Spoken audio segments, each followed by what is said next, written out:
है, लेकिन यह तय है इस गेट के उस पार अंदर बहुत हलचल होगी और अंदर खाने शायद बहुत कुछ चल रहा होगा। लौटेंगे आपके पास। आपको बता दें, लगातार स्टार प्रचारक नेता पीएम को चुनाव से पहले जो कांग्रेस के गाली दे रहे थे, उस वक्त पीएम उत्तर भारत में जीत की तैयारी कर रहे थे और अब जब तीनों राज्यों में बीजेपी की प्रचंड जीत की खबर आई तो सवाल यह खड़ा हो गया कि पीएम को पनौती कहने वाले असली पनौती आखिर हैं कौन। रिपोर्ट आपको दिखाते हैं।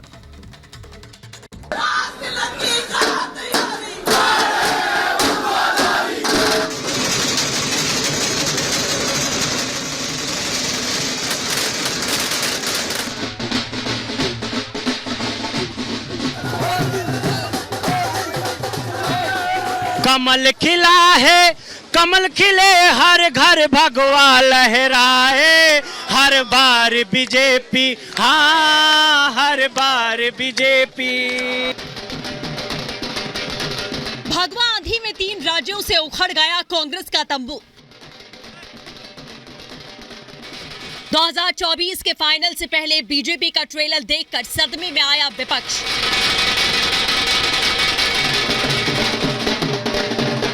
क्या मोदी मैजिक और कांग्रेस के ओवर कॉन्फिडेंस ने बदल दिया 3 राज्यों में जनता का मुंह?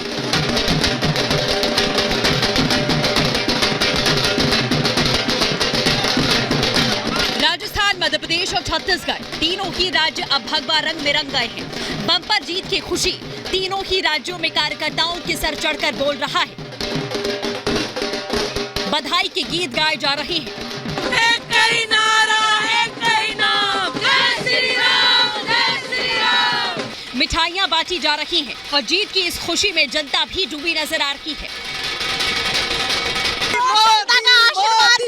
माननीय प्रधानमंत्री जी का, इसलिए आज पूरे राजस्थान में कमल का फूल खिला है। जो महिलाओं में आप उत्साह देख रहे हो, ये नारी शक्ति वंदन अधिनियम को लेकर है।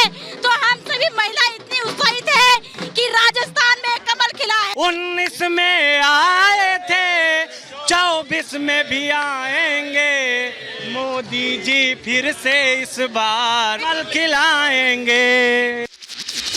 जश्न के शोर में डूबे कार्यकर्ताओं में जोश हाई है, क्योंकि इन्हें यह अच्छे से मालूम है कि जनता को जनार्दन मानने वाले पीएम मोदी की जीत है।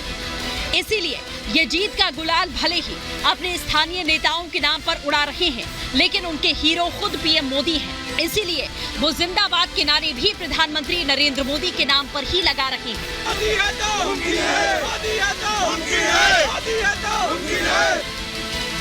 3 राज्यों में चला मोदी मैजिक।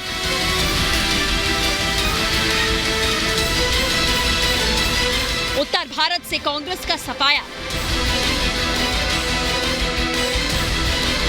बेशक हिंदी बेल्ट खासकर उत्तर भारत के 3 राज्यों में बीजेपी को मिली ये बम्पर जीत इसलिए भी खास है क्योंकि इस जीत से एक तरफ जहां बीजेपी ने एक झटके में उत्तर भारत से कांग्रेस का सफाया कर दिया, तो वहीं इस जीत को बीजेपी अब 2024 के लोकसभा चुनाव में जीत की गारंटी के तौर पर देख रही है।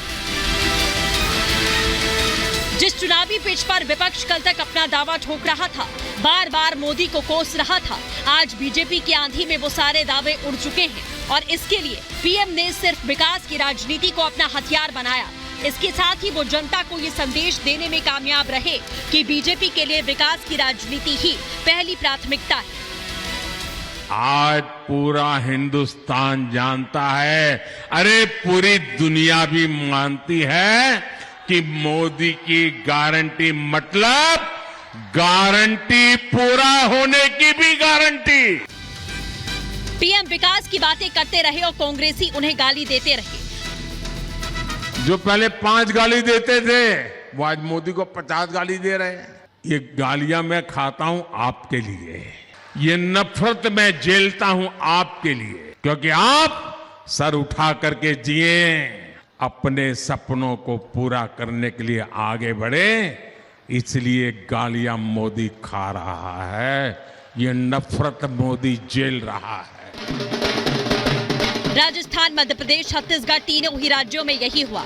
राजस्थान में तो कांग्रेस ने पूरा जोर लगा दिया। गहलोत ने दावा किया कि कांग्रेस इस बार राजस्थान का रिवाज बदलने जा रही है, लेकिन राजस्थान में ना तो कांग्रेस की गाली पॉलिटिक्स चली, न जाति का गुणा गणित का जादू दिखा, न ही कांग्रेस की जनता को दी गई 7 गारंटी योजना ही काम आई। जनता ने मोदी का इशारा समझा और बिना सीएम चेहरे के मोदी के नाम पर चुनावी मैदान में उतरी बीजेपी ने इतिहास रच दिया। मध्य प्रदेश में भी पीएम मोदी ने ऐसा ही कमाल किया। वहां करीब 20 साल से लगातार सत्ता में रहने के बावजूद एंटी इनकम्बेंसी के तमाम अनुमानों और कयासों को धता बताते हुए भगवा लहरा दिया। छिंदवाड़ा के जिन लोगों पर आपने लंबे समय तक भरोसा किया, वो आपके विकास को लेकर, इस क्षेत्र के विकास को लेकर इतना उदासीन क्यों रहे? छत्तीसगढ़ में भी कांग्रेस नेताओं को उनका अति आत्मविश्वास ले डूबा। वहां कांग्रेस के सीएम भूपेश बघेल बड़े बड़े दावे करते रहे, लेकिन मोदी ने वहां पहुंचकर हवा का रुख बदल दिया। हालांकि कांग्रेस का ये ओवर कॉन्फिडेंस अलग अलग एजेंसियों के किए गए एग्जिट पोल्स के चलते भी उफान पर था, लेकिन पीएम मोदी ने छत्तीसगढ़ की पूरी चुनावी बाजी पलट कर रख दी। छत्तीसगढ़ में कांग्रेस की जातीय जनगणना का दाव मोदी मैजिक के सामने बेअसर हो गया। महादेव नाम को बट्टा लगाने वाले बैटिंग ऐप के मुद्दे और राज्य सरकार के करप्शन के मुद्दे पर पीएम जनसभाओं में प्रखर रहे, जिसका असर मतगणना में देखा गया। महादेव के नाम पर भी घोटाला कर दिया। मुख्यमंत्री कार्यालय यहां सट्टेबाजों का अड्डा कैसे बना हुआ था? और ये कक्का आपका, सब लोग तो कहते हैं 30% कक्का, 30% कक्का, खुलेआम सट्टा। मध्य प्रदेश हो या छत्तीसगढ़ या राजस्थान, कांग्रेस ने इन तीनों ही राज्यों में जीत का समीकरण बिठाने के लिए जाति पॉलिटिक्स से लेकर गाली पॉलिटिक्स का इस्तेमाल किया। कांग्रेस की तमाम स्टार प्रचारकों ने भी तीनों राज्यों में कांग्रेस को जीत दिलाने के लिए अपना खूब जोर लगाया, लेकिन पीएम मोदी के चेहरे, उनकी रणनीति और उन पर जनता के भरोसे ने कांग्रेस के हर पैतरे को फुस कर दिया। Bureau report, Republic Bharat.